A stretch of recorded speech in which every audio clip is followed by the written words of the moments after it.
আসসালামু আলাইকুম রহমতুল্লাহ। সুপ্রিয় দর্শক, বাংলাদেশ জামাতে ইসলামী এবং ইসলামী ছাত্র শিবিরের নেতাকর্মীরা যখন প্রস্তুতি নিচ্ছে যে এটিএম আজহারুল ইসলামকে মুক্ত করার জন্য তারা রাস্তায় নামবে, কঠোর আন্দোলন করবে, ঠিক সেই মুহূর্তে আমরা এটিএম আজহারুল ইসলামের একটা ভিডিও দেখতে পেলাম। তিনি হসপিটালে হাঁটাহাঁটি করতেছে। তো চলুন আমরা সেই ভিডিওটা একটু দেখে আসি।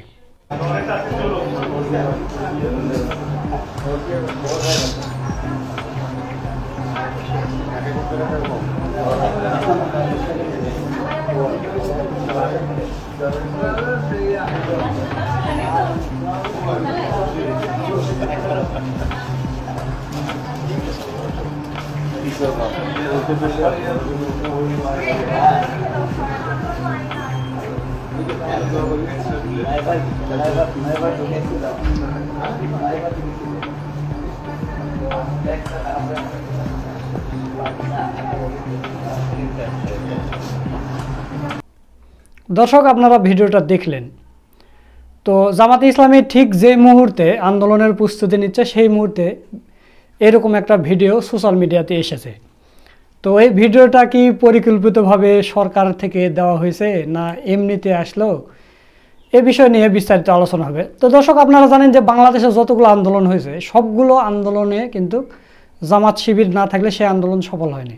হাসিনাকে তাড়ানোর আন্দোলন বলেন, তারপরে তত্ত্বাবধায়ক সরকারের যে আন্দোলন, সবগুলো আন্দোলনে কিন্তু জামাত শিবির সম্পৃক্ত ছিল। তো জামাত শিবির যখন কোনো আন্দোলন করে সেটা কিন্তু সফল হয় এবং তীব্র থেকে তীব্র আন্দোলন হয়। তো জামাত শিবিরের যদি আন্দোলন করা লাগে তাহলে কিন্তু এই আসিফ নজরুল্লাহ কোনো বেল পাবে না। আসিফ নজরুলেরা যে এটিএম আজহারুল ইসলামকে নিয়ে তালবাহানা নাটক শুরু করেছে, তো আসিফ নজরুল কিন্তু পদেই থাকতে পারবে না। আসিফ নজরুলের মাও হাসিনা তার দেশ ছেড়ে পালাতে হয়েছে। আসিফ নজরুলের বন্ধুরা এই ডিবি হারুন এসে হ্যান ত্যান যারা বড় বড় ক্ষমতাধর ছিল, বেনজির এরা কিন্তু সবাই দেশ ছেড়ে পালিয়ে চলে গেছে। তো আসিফ নজরুলেও এরকম টালবাহানা করলে তার ক্ষমতায় থাকা হবে না, মানে পেয়াদানি খেতে হবে। তো দর্শক, সেই বুঝেই কি এরা এই পরিকল্পিতভাবে এই ভিডিওটা সোশ্যাল মিডিয়াতে ছেড়ে দিয়ে বলতেছে যে না, তোমাদের নেতা এখনও সুস্থ আছে, তোমরা টেনশন করো না, অল্প দিনের মধ্যে মুক্তি পেতে যাচ্ছে। তো দর্শক, এই বিষয় নিয়ে গুরুত্বপূর্ণ আলোচনা করছেন আমাদের বড় ভাই মোহাম্মদ সুলাইমান। তো চলুন আমরা তার ভিডিওটা একটু দেখে আসি। জামাত শিবির নেতাকর্মীদের ভুল বুঝিয়ে সান্ত্বনা দিতে ডক্টর ইউনূস সরকার ও সেনাবাহিনী কিংবা ডিজিএফআইয়ের নতুন প্রজেক্ট বাজারে, কিন্তু এটা অনেকে ধরতে পারছে না। বিষয়টা নিয়ে জামাত শিবিরের মধ্যে মিশ্র প্রতিক্রিয়া। দর্শক, হঠাৎ করেই একটা ভিডিও মোটামুটি ভাইরাল হয়েছে বাংলাদেশ প্রতিদিনের কল্যাণে। বাংলাদেশ প্রতিদিনের লোগো সম্বলিত এক্সক্লুসিভ ভিডিও, যেখানে দেখা যাচ্ছে বঙ্গবন্ধু মেডিকেল বিশ্ববিদ্যালয়, যার নাম এখন সম্ভবত বাংলাদেশ মেডিকেল বিশ্ববিদ্যালয়, সেখানে জামাত ইসলামীর নেতা, জননেতা জনাব এটিএম আজহারুল ইসলাম অত্যন্ত স্বাচ্ছন্দ্যে হাঁটাহাঁটি করছেন। তার সাথে আরেকজন লোক, তাকে আমি চেহারাটা চিনতে পারিনি, তিনিও হাঁটছেন। প্রথমে কোলাকুলি করেছেন, বিভিন্ন রুমে যাচ্ছেন। খুব সাবলীল একটা পরিস্থিতি দেখে মনে হয় না যে ওটা কোনো প্রিজন সেল, অথবা এটিএম আজহারুল ইসলামের বডি ল্যাঙ্গুয়েজ অথবা তার যে মুভমেন্ট, এগুলো দেখলে মনে হয় অত্যন্ত স্বাভাবিক, সুস্থ তিনি আছেন, কোনো অসুবিধা নেই। বাড়িতে যেরকম থাকেন বরং তার চাইতেও ভালো আছেন, কারণ এই মুহূর্তে তিনি অসুস্থ। সার্বক্ষণিক চিকিৎসকদের তত্ত্বাবধানে থাকা এটা তার জন্য আরো ভালো। ভিআইপি প্রিজন সেলে আছেন, এবং প্রিজন সেলের মধ্যেও কিছু পার্থক্য রয়েছে। দেখেন, প্রিজন সেলে থাকতে আমরা আগেও দেখেছি, যেমন অধ্যাপক গোলাম আজম প্রিজন সেলে ছিলেন, একটা রুমের মধ্যে ছিলেন, ছোট্ট ব্যালকনিতে কিছুক্ষণ হাঁটাহাঁটি করতে পারতেন, ওপেনলি অনেক দীর্ঘ পথ হাঁটতে পারতেন, এরকম কোনো পরিবেশ ছিল না। এবং আরো অনেক আসামিরা প্রিজন সেলে থাকেন, ঢাকা মেডিকেল কিংবা বঙ্গবন্ধু মেডিকেল বিশ্ববিদ্যালয়ে। সেখানে কিন্তু অনেক আসামিদেরকে দড়ি দিয়ে বা হ্যান্ডকাফের সাথে তার যে বেড হসপিটালে, সেই বেডের সাথে বাঁধা থাকে। এমনকি ওই বাঁধা অবস্থায় মারা গিয়েছেন জামাত ইসলামীর আব্দুল খালেক সাতক্ষীরার জননেতা। নির্মম নির্যাতন। কিন্তু এটিএম আজহারুল ইসলামের ক্ষেত্রে কি, বাড়ির চাইতেও ভালো অবস্থানে, অত্যন্ত ফুরফুরা মেজাজের, তার হাঁটার স্টাইল কিংবা তার চেহারা দেখলে বোঝে খুব আনন্দে আছেন কিংবা ভালো আছেন। এখন এই ভিডিওটা বাজারে আসায়, ভিডিওটা মূলত বাংলাদেশ প্রতিদিনের, কিন্তু এই ভিডিওটা জামাত শিবিরের অনেক অ্যাক্টিভিস্ট প্রচার করছেন, ভাইরাল। তাতে আবার অনেকে খেপেছেন, কেউ লিখছেন যে কত সিক্রেট রাখা হয়েছিল এই বিষয়টি। কিন্তু আপনারা আজহার ভাইকে কারাগারে না পাঠিয়ে শান্ত হবেন না। এর মানে যারা ভিডিও প্রচার করছেন তাদেরকে বলছেন। এবার নিরাপত্তা দিবে কে? আবার কারাগারে যেতে হবে এই মজলুম নেতাকে। সর্বোত্তক চেষ্টা করে আমরা গোপন রেখেছিলাম বিষয়টা। যাই হোক, এই মন্তব্য যিনি করেছেন তিনি তার সরল মনে বা ইমোশনাল হয়ে মন্তব্য করেছেন। তার ইমোশনকে আমি রেসপেক্ট করি, কিন্তু তিনি বাস্তবতা বা কিভাবে কি ঘটে এগুলো হয়তো বা জানেন না। প্রথম কথা হচ্ছে, এটিএম আজহারুল ইসলাম কোথায় এটা সবাই জানে, এটা ওপেন বিষয়, সরকার জানে, জনগণও জানে। আর দ্বিতীয় কথা হচ্ছে, তার নিরাপত্তার সমস্যা কেন? তার নিরাপত্তার সমস্যা ওইভাবে, এই প্রশ্নটা এখন প্রাসঙ্গিক নয়। তাকে কি কেউ খুন করতে চায়? তাকে কি কেউ খুঁজে? আর নিরাপত্তার জন্য তো পুলিশ আছে ভাই, হসপিটাল নিরাপদ জায়গা, অতএব নিরাপত্তা নিয়ে কোনো প্রশ্ন নেই এখানে। আর দ্বিতীয় কথা, তার পরিবারের লোকজন বা শুভাকাঙ্ক্ষীরা অনেকে তার সাথে দেখা করে, জামাতে নামাজ পড়ে, ছবি দেয়, এটা নতুন কিছু না। অতএব এই ছবি সামনে এসেছে, মানুষ জেনে গিয়েছে, এই জন্য তাকে জেলে যেতে হবে, বিষয়টা মোটো এরকম না। আপনি একদম চিন্তা করেন, আপনি আপনার আবেগকে রেসপেক্ট করি, এক। আর দ্বিতীয় কথা হচ্ছে, এই মন্তব্যগুলো করছেন এবং গালাগালি করছেন যারা জামাতপন্থী, যারা এই ভিডিও প্রচার করছেন তাদের। অথচ এই ভিডিও বাংলাদেশ প্রতিদিনের কল্যাণে অনলাইনে এসেছে, কোনো ব্যক্তি জামাত কর্মী এই ভিডিও করে ছাড়েননি। তো এই ভিডিওটা কেন এসেছে সামনে? যেভাবেই যারা প্রচার করুক বা জামাত শিবিরের লোকজন ইমোশনাল হয়ে যাই বলুক, তো ভিডিওটা কিভাবে আসলো? আমি মনে করি এটা একটা জটিল রাজনীতি।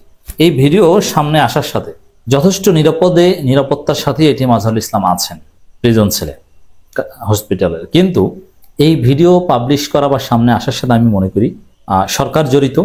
সরকারের কনসেন্ট ছাড়া এভাবে ভিডিও করে সামনে আসার কথা নয়, এবং সরকারের কনসেন্ট ছাড়া এভাবে মুক্ত পরিবেশে হসপিটালের মধ্যে ঘুরে বেড়াবেন এটাও সম্ভব নয়। সরকারের কনসেন্ট আছে, সরকার অনুমোদিতভাবে এটা হয়েছে, কারা কর্তৃপক্ষের অনুমোদনে এটা হয়েছে।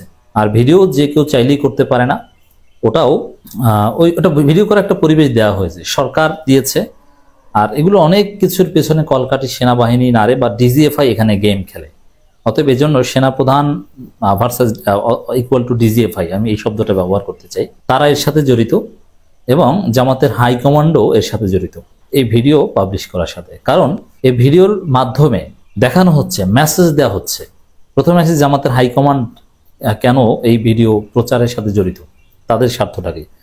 জামাতের হাইকমান্ড চরম বিব্রত, তাদেরকে নেতাকর্মীরাই গালাগালি করছে, অযোগ্য বলছে যে আপনারা এটিএম আজহারুল ইসলামকে এতদিন মুক্ত করতে পারেননি, আপনাদের সাথে সরকার চোর পুলিশ খেলে, কানামাসি খেলে, এক দিন পর পর, 2 দিন পর পর শুনানি পেছায়, তা আপনারা অযোগ্য নেতৃত্ব, আপনারা দর কষাকষি করে এটিএম আজহারুল ইসলামকে মুক্ত করতে পারেননি। তো এই বিব্রতকর পরিস্থিতি এড়াতে জামাতের নেতাকর্মীরা যেভাবেই হোক না কেন, এটা ডিজিএফআই এগুলো এইসব এরকম অনেক কাজ করে, আমরা জানি, তাদের কনসেন্টে এটা হয়ে থাকতে পারে। এই কারণে এই মেসেজ দেওয়ার জন্য যে জামাত শিবিরের লোকজন দেখুক যে এটিএম আজহারুল ইসলাম কত ভালো আছেন, কত নিরাপদে আছেন। অতএব টেনশনও তো কিছু নেই। এটিএম আজহারুল ইসলাম যে বয়স, তাদের শারীরিক অবস্থা, তাতে মুক্তি পেলেও হয়তো তাকে এভাবে চিকিৎসাধীন থাকতে হবে। অতএব তিনি তো আদৌ কারাগারে নেই, তিনি তো মুক্তভাবেই আছেন, জাস্ট কাগজে কলমে কারাগারে। অতএব ভাই আমাদেরকে গালাগালি কইরেন না, এরকম একটা চিন্তা ভাবনা থেকে যে আমাদের হাইকমান্ড এই ভিডিও প্রচারের অনুমতি ডিজিএফআই কে দিয়ে থাকতে পারে। এটা ব্যাখ্যা ভাই, এটা সঠিক হতে হবে, এটা জরুরি।